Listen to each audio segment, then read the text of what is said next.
Imagine waking up and realizing the cash in your bank account is worth less today than it was yesterday. It's a slow leak, draining your purchasing power year after year. You didn't make a bad investment, and you didn't overspend. Your money is losing value because the system is operating exactly as it was designed to. The people in charge have the ability to create infinite amounts of new currency, and they exercise that power constantly. It's basic math. When you flood the economy with trillions of new dollars, the dollars you already hold become less rare, and as they lose their rarity, they lose their power to buy the things you need. The entire traditional financial apparatus is built on this mechanism, slowly siphoning wealth away from the people working for it. This system eventually reached a breaking point in 2008. The global financial markets fractured, exposing the fragility of banks that everyone assumed were untouchable. The fallout didn't primarily hurt the banks. It wiped out millions of ordinary people who suddenly lost their jobs, their homes, and their life savings in a matter of months. While the public absorbed the damage, the institutions responsible for the crash were handed a lifeline. The government simply printed more money and bailed them out.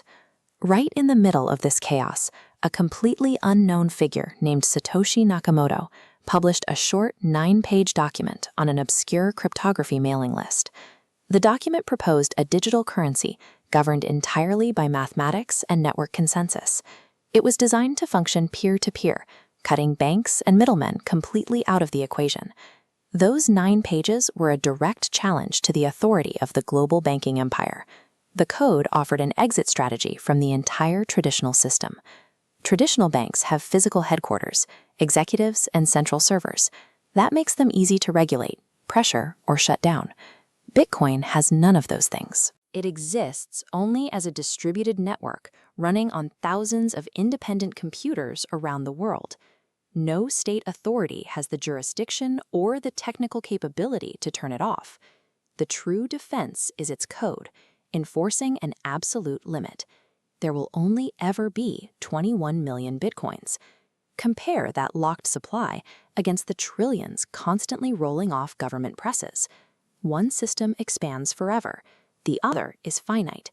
This fixed limit ensures that your share of the total network can never be diluted by a central bank's decision to expand the supply. The value is protected by the code, not by the promises of a committee. When this network first launched, the traditional financial world laughed at it. Media outlets dismissed it as magic internet money. Society valued it so little that in 2010, one early adopter traded 10,000 Bitcoins for 2 delivered pizzas.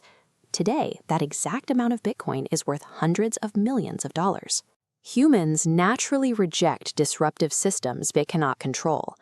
In the early days of the internet, critics called it a dangerous fad. Bitcoin followed the exact same psychological pattern of public denial. But that decade of public dismissal provided perfect cover. While the general public looked the other way, major financial players started quietly running the math. Recently, the tone of the conversation has shifted. The loud mockery from the world's biggest financial institutions has gone completely silent.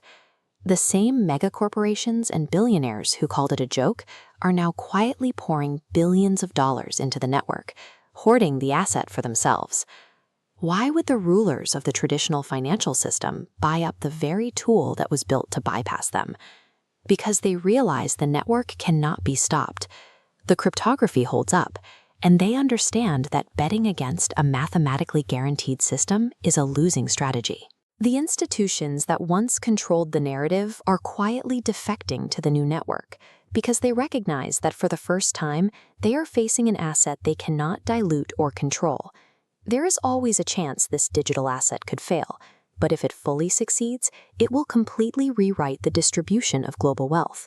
The most powerful financial entities on the planet aren't waiting to see how it plays out. They are aggressively securing their stake right now. In an environment where currency is engineered to lose value, the decision of where to store your savings is no longer a passive choice. You are choosing between the banks of the past and the cryptography of the future.